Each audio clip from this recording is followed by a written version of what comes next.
En 1897, Léopold II, quand il est roi du Congo, on le critique beaucoup pour les mains coupées, le fait qu'il gère très mal le Congo, etc.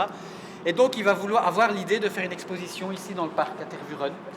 Et il crée le Palais des Colonies. C'est le tout premier musée. C'est la première base du premier musée. Et ça va avoir tellement de succès que Léopold II, il va avoir l'idée de faire un plus grand musée, qui est ce musée-ci. C'est Léopold II qui a fait ce musée. Ouais.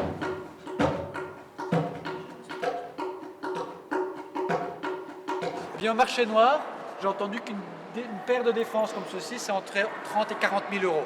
30 000 euros. 30 et 40 000 euros. C'est pour ça qu'ils ont tous tué les téléphones. Les gars, on descend Et voilà. Donc ça vous explique le braconnage, évidemment. Si des gens sont prêts à payer ça, le chasseur là-bas, il fait vite le compte, quoi, hein. On refait un squelette, soit avec du métal par exemple. D'accord. Puis on va venir mettre de la mousse ou bien de la paille comme on faisait avant. Et on peut recoudre l'animal. Tuer des animaux pour les empailler, il n'y a vraiment plus que les chasseurs qui font ça, mais ici au musée on ne le fait plus. Ou alors on empaille les animaux qui meurent de mort naturelle. On retrouve morts dans les parcs, bien dans les zoos par exemple. Mon nom est Sonia Van Emelreg, je suis professeure de bureautique et de secrétariat à l'Institut Émile Grison. J'ai organisé une visite au musée de Tervuren, qui est le musée de l'Afrique centrale, et où nous allons déjà depuis quelques années maintenant. Alors ce qui est un peu différent par rapport aux autres années, c'est que cette année-ci, on a rajouté une visite axée sur la faune et la flore. Mais regardez, là aussi vous voyez l'évolution. Les buffles de savane avec les buffles de forêt. Vous voyez que la taille n'est pas la même, la forme des corps non plus, pour qu'ils puissent se déplacer dans la forêt. Tandis que dans la savane... Alors oui quand même, c'est un animal très très agressif. Tous les autres singes, les gorilles, les chimpanzés, ils règlent leurs problèmes par conflit. Quand il y a un conflit, ils se battent, tout simplement. Eh bien, le bonobo, voilà, c'est ça. Voilà, exactement. Il ne se bat pas, il fait l'amour. Une relation sexuelle. Dès qu'il y a un problème, il a une relation sexuelle. Cette année-ci, on va essayer d'aider une école au Congo, qui est une école de garde forestier, qui va viser à remettre en état la réserve naturelle dont s'occupe l'association Mikembo. Donc leur but, c'est effectivement de former des gens à pouvoir garder cette réserve naturelle. Là-bas, on le mange. Donc il est chassé, il est en voie de disparition et il ne vit qu'au Congo aussi. Donc s'il disparaît, il n'y en aura plus. Voilà, donc en allant au musée de Tervuren, de l'Afrique centrale, on visualise un petit peu mieux quel genre d'animaux vont être protégés, quel genre de flore va être protégé. Et ça, c'est le daman. En fait, on s'est aperçu que le daman, il y avait un ancêtre très, très lointain avec l'éléphant. Voilà. Venez, on va faire le... Bien, ça.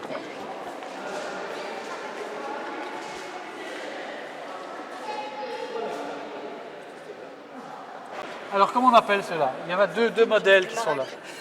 Oui, les maracas. Bon, là-bas, par exemple, en Amérique latine, on appelle ça des maracas. Mais en Afrique, ça porte aussi des autres noms. On appelle ça aussi des shekérés. Comment ça se fait qu'on retrouve cet instrument-là en Amérique latine? Il y a toute une histoire, évidemment.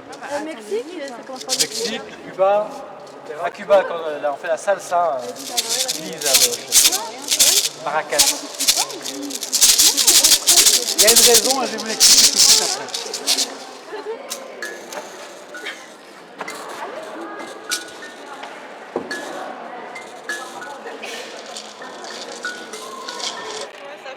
Les salsa. Alors il ne faut pas appuyer, il faut simplement faire glisser le doigt dessus.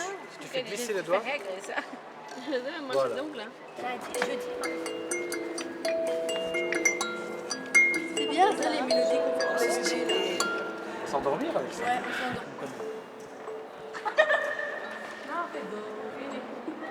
Et c'est pour ça que vous voyez bien, dès qu'on commence à jouer, ça fait une mélodie. Ils ont différentes cultures de nous. Ils sont très familiales, j'ai remarqué. Ils sont très... Ils font beaucoup de fêtes et tout ça. Enfin, à chaque événement, il y a beaucoup de choses que nous, on ne fait pas.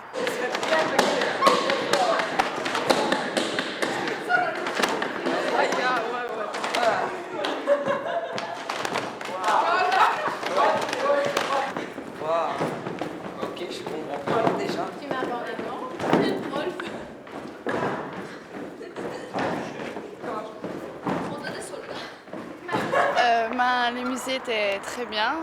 On a fait l'impression de se faire transporter jusqu'en Afrique grâce au musée. On a vu des facettes de l'Afrique qu'on ne connaissait pas.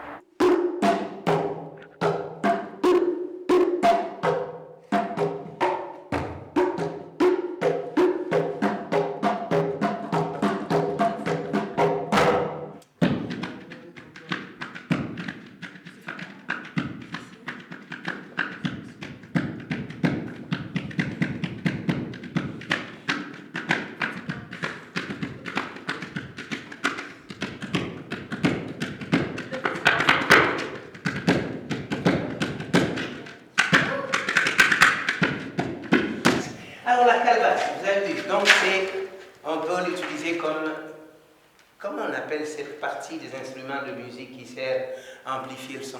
Une caisse. Oui, une caisse de résonance, bien sûr.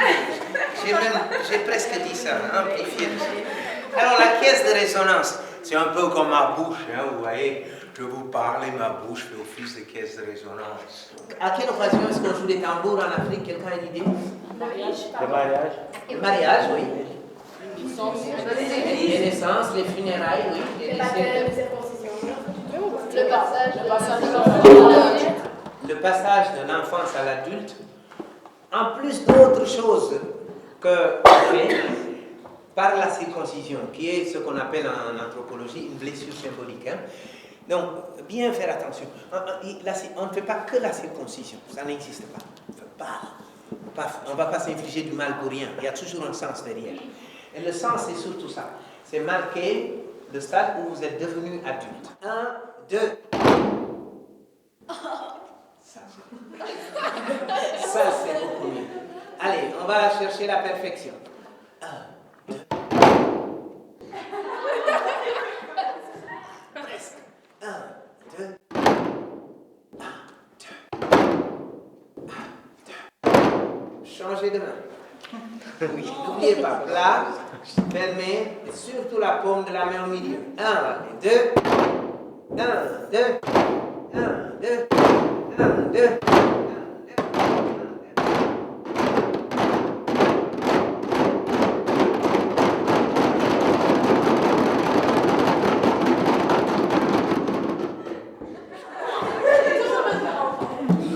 Vous n'avez pas pensé à une chose très importante, c'est que vous avez des danseurs devant vous.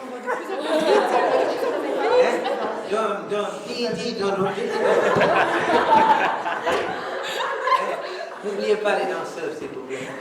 Vous jouez pour les danseurs. Oui. Super, super. Ce qui m'a touchée aussi, c'était de voir à la fin de la visite que les élèves avaient retenu une chanson qu'ils avaient chantée sur place avec l'initiation djembé. Et ils la chantaient à tue-tête dans le tram. Ils avaient des mines réjouies, ils étaient très contents. Et ça, c'est vraiment une image qui m'a marquée. Quand la tête chante bien, là, les mains jouent super bien en général. Oui. Voilà.